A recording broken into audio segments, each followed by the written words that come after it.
Friends, अस्सलाम वालेकुम। Welcome my YouTube channel. तो नाज़रीन, आज हम आपको केटू पहाड़ी के बारे में बताने जा रहे हैं। केटू दुनिया का दूसरा ऊंचा तीन पहाड़ है जो सतह समंदर से 28,251 फीट बुलंदी पर मौजूद है। ये पाकिस्तान के इलाका गिलगित बल्तिस्तान के इलाके में मौजूद है। ये दुनिया के सबसे बड़े पहाड़ माउंट एवरेस्ट से चंद सौ फीट छोटा है। ये कातल पहाड़ के नाम से भी जाना जाता है, लेकिन माउंट एवरेस्ट के मुकाबले में केटू को सर करने कई कौमाओं का ख्वाब है, क्योंकि केटू के चोटी तक पहुंचना बहुत ही मुश्किल और अपनी जान खतरे में डालने का काम है। इसकी वजह इस पहाड़ का सर्द मौसम और हवा का प्रेशर, और पहाड़ बहुत ही सीधा है। हर साल दुनिया से बहुत सारे कौमा केटू को सर करने के लिए पाकिस्तान का रुख करते हैं। यह कौमा गर्मियों के मौसम में केटू को सर करने की कोशिश करते हैं। सर्दियों के मौसम में केटू को सर करना नामुमकिन जैसा हो जाता है और इंसान की जान भी जा सकती है। आज तक कोई भी ऐसा नहीं कर सका। 4 में से एक कौमा अपनी जान से हाथ धो बैठता है। इनकी लाशों को वापस भी नहीं लाया जा सकता। याद रहे कि केटू के पहाड़ी के सामने मरने वाले आदमियों के नाम स्टील के प्लेट पर लिखकर लगा दिए जाते हैं। ज़रूरत से ज़्यादा ठंड और गर्मी भी इंसान की जान ले सकती है। केटू को दुनिया की दूसरी ऊंची तरीन पहाड़ी माना जाता है, जो दुनिया के सबसे खतरनाक पहाड़ में से एक है। 28,251 फीट बुलंद पहाड़ पर सालाना कई लोग चढ़ने के लिए पाकिस्तान का रुख करते हैं और खुश नसीब लोग ही वापस आते हैं। इनमें कई लोग जल्द ही बर्फ के नीचे दफन हो जाते हैं, जिनको वापस लाना नामुमकिन है। जहां आज तक कई कौमाओं की लाशें आज भी पहाड़ के नीचे दबी हुई हैं। कौमाओं को खून जमाने वाली ठंड का सामना करना पड़ता है। ये जितना ऊंचा जाते हैं, ऑक्सीजन लेवल उतना ही कम होता जाता है। सांस की दुश्वारी पेश आती है और इसके साथ इनको बर्फानी तूफान का सामना भी करना पड़ता है, जो किसी भी वक्त आ सकता है। इनको घेर लेता है और इनको मौत की नींद सुला देता है।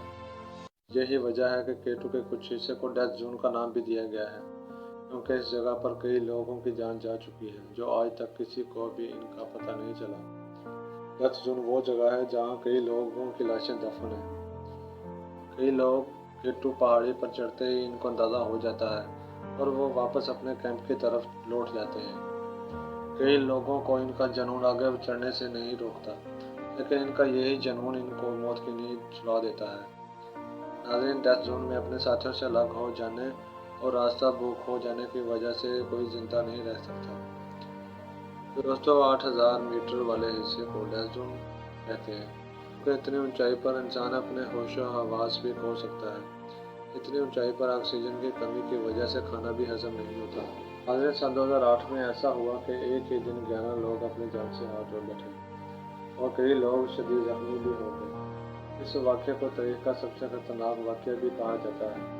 जुलाई 2008 के आखिरी हफ्ते में दुनिया के मुख्तलिफ कोनों से 6 टीमें केटू के बेसमेंट कैंप में इकट्ठी हो गई। हर एक का ख्वाब केटू के ऊपर पहुंचना था। इनमें हुंजा से तल्लुक़ रखने वाले मेहरबान करीम और जहान बेग शामिल थे।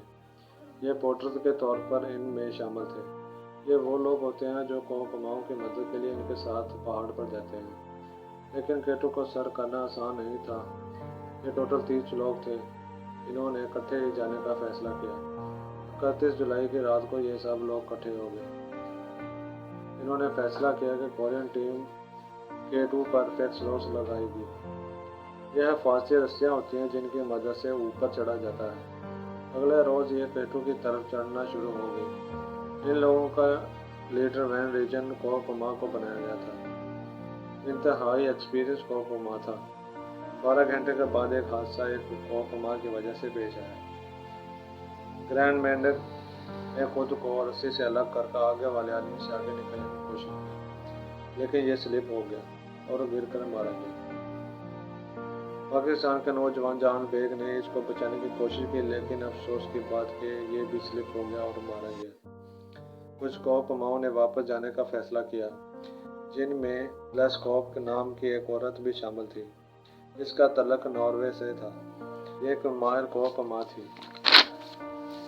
ये अपने शौहर रॉल्फ बेग के साथ केटू को सर करने आई थी और इनकी शादी को 1 माह हुआ था। اس وقت اس کا شوہر کیٹو کے ایسے حصے سے گزر رہا تھا جو برف کے بڑے بڑے پہاڑ بنے ہوتے ہیں۔ یہ جگہ خطرناک ہوتی ہے۔ بدقسمتی سے رولف بے یہاں سے گزر رہا تھا کہ اسی وقت ایک بہت بڑا برف کا حصہ ٹوٹا اور اس کے اوپر آ گرا اور یہ نیچے دب کر مارا گیا۔ اس کی بیوی تھوڑا ہی نیچے اپنے شوہر کو موت کے منہ میں جاتا دیکھ رہی تھی۔ اس صورت میں کوئی بھی کچھ نہیں کر سکتا۔ کو ریکور کروانا خطرے سے خالی نہیں۔ اب تک 3 لوگ مارے گئے تھے، جن میں ایک پاکستانی نوجوان بھی موجود تھا۔ نزدیک آ کر واپس نہیں جا سکتے تھے۔ ان لوگوں نے اپنا سفر جاری رکھا۔ شام 7 بجے وین ریجن اور اس کے 4 ساتھی کیٹو کے اوپر پہنچ گئے، جو کہ دنیا کا دوسرا بلند ترین پہاڑ ہے۔ اندھیرا اور سردی اتنی کہ جسم اکڑ گئے۔ اس حالت میں نیچے اترنا بہت ہی مشکل تھا۔ ان کو نیچے کچھ ٹارچ لائٹ نظر آئیں، جو کورین کلائمبر تھے، جو کہ کیٹو کی چوٹی کی طرف بڑھ رہے تھے۔ اچانک ٹارچ لائٹ غائب ہو گئی۔ وین ریجن کو کافی پریشانی ہوئی، لیکن یہ لوگ نیچے اترنا شروع ہو گئے۔ جس پہاڑ کے نیچے رولف بے آ کر دب گیا تھا، اسی برف نے حفاظتی رسیوں کو بھی تباہ کر دیا تھا۔ یہ لوگ اب تقسیم ہو چکے تھے۔ نیپال کا ایک اور پما کیٹو کی طرف ایک خطرناک حصے میں پھنس چکا تھا۔ یہ جگہ انتہائی پھسلنے والی تھی۔ اس کے دوست نے اس کی مدد کرنے کی کوشش کی، لیکن یہ دونوں اندھیرے میں سلپ ہو گئے۔ یہ کیٹو کے برفیلے پہاڑ میں گر کر موت کا شکار ہو گئے۔ اس حصے میں 61 سالہ فیکس کلائمبر بھی پھنسا ہوا تھا۔ اس کا نام ہیوی ہیومنز جابریٹ تھا۔ اس کے ساتھ پاکستان کے نوجوان مہربان کریم بھی اس کے ساتھ تھا۔ اس کی آکسیجن کی بوتل ختم ہوتی جا رہی تھی، لیکن افسوس 10 منٹ بعد یہ بھی گر کر مارا گیا۔ بعد میں اس کا پارٹنر مہربان کریم بھی پھسل کر مر گیا۔ برف میں کہیں گم ہو گیا۔ پچھلے کچھ گھنٹوں میں کیٹو کئی لوگوں کی جانیں لے چکا تھا، اور لیکن کئی لوگ موت کا انتظار کر رہے تھے۔ ان کا لیڈر وین ریجن، جو کہ نیچے اتر رہا تھا، اس کو نظر آنا بند ہو گیا۔ کیٹو کی برف پر پڑنے والی دھوپ کی چمک کی وجہ سے تقریباً اندھا ہو چکا تھا۔ اس وقت دنیا کے دوسرے اونچے ترین پہاڑ پر اندھیرا ہو چکا تھا۔ اچانک اس کی کمزور نظر نے 3 کورین کلائمبرز کو دیکھا، اور یہ وہی لوگ تھے جن کے ہاتھ میں ٹارچ تھی۔ یہ اچانک غائب ہو گئے تھے۔ یہ لوگ حفاظتی رسی کے اندر پھنسے ہوئے تھے، لیکن وین ریجن ان لوگوں کی مدد کرنے کے قابل نہیں تھا۔ 2 اور کلائمبر بھی یہاں پہنچ گئے۔ ان لوگوں نے کافی دیر تک کورین کلائمبرز کی مدد کرنے کی کوشش کی، لیکن ایسا نہیں ہو سکا۔ ان لوگوں نے ان لوگوں کو چھوڑ کر نیچے اترنے کا فیصلہ کیا، لیکن حیرت انگیز طور پر میک ڈونلڈز، جس کا تعلق آئرلینڈ سے تھا، پھر سے اس نے کیٹو کی طرف چڑھنا شروع کر دیا۔ یہ اس نے کیوں کیا، اس کے بارے میں کوئی نہیں جانتا۔ یہ اوپر کی طرف چڑھ ہی رہا تھا کہ اچانک برفانی طوفان آ گیا، لیکن افسوسناک طور پر اس کے ساتھ 3 کورین کو بھی اپنے ساتھ بہا کر لے گیا۔ ان کی لاشوں کا بھی پتہ نہیں چل سکا۔ اس وقت صبح کے 5 بج چکے تھے۔ ان کا لیڈر وین ریجن کافی بنائی کھو چکا تھا۔ کیٹو پر ہی سو گیا۔ اس نے تھوڑی سی برف کھائی تاکہ اس کی باڈی میں پانی کی کمی نہ ہو جائے۔ اس کو ٹھیک سے دکھائی نہیں دیا جا رہا تھا۔ اس کو اندازہ تھا کہ اس کی موت کیٹو پر ہو جائے گی، لیکن اس نے اپنی آخری کوشش کرنے کا فیصلہ کیا۔ یہ 3 گھنٹے تک مسلسل نیچے اترتا رہا۔ یہاں پر ایک نیپالی رپورٹر نے اپنی جان پر کھیل کر کافی لوگوں کی جانیں بچائیں۔ یہ لوگ وہاں سے اپنی زندگی اور موت کی جنگ لڑ رہے تھے، اور دوسری طرف اس وقت تک پاکستان آرمی کے ہیلی کاپٹر زخمی کلائمبرز کو ریسکیو کرنے کیٹو کی طرف روانہ ہو چکے تھے، اور آپریشن انتہائی خطرناک تھا۔ لیکن پاکستان کی آرمی نے اپنی جان پر کھیل کر ان کو سکردو کے ہسپتال میں شفٹ کیا۔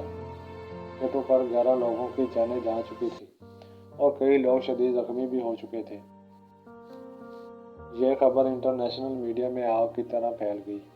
اس واقعے پر کئی ڈاکومنٹریز بھی بنائی گئی، اور کیٹو کو سر کرنا آج بھی دنیا کے بڑے بڑے کوہ پیماؤں کا خواب ہے، جو خطروں کے باوجود بھی کیٹو کا رخ کرتے رہتے ہیں۔ امید ہے کہ دوستوں کو ہماری ویڈیو اچھی لگی ہوگی، اور مزید ایسی ویڈیو حاصل کرنے کے لیے ہمارا چینل سبسکرائب کریے۔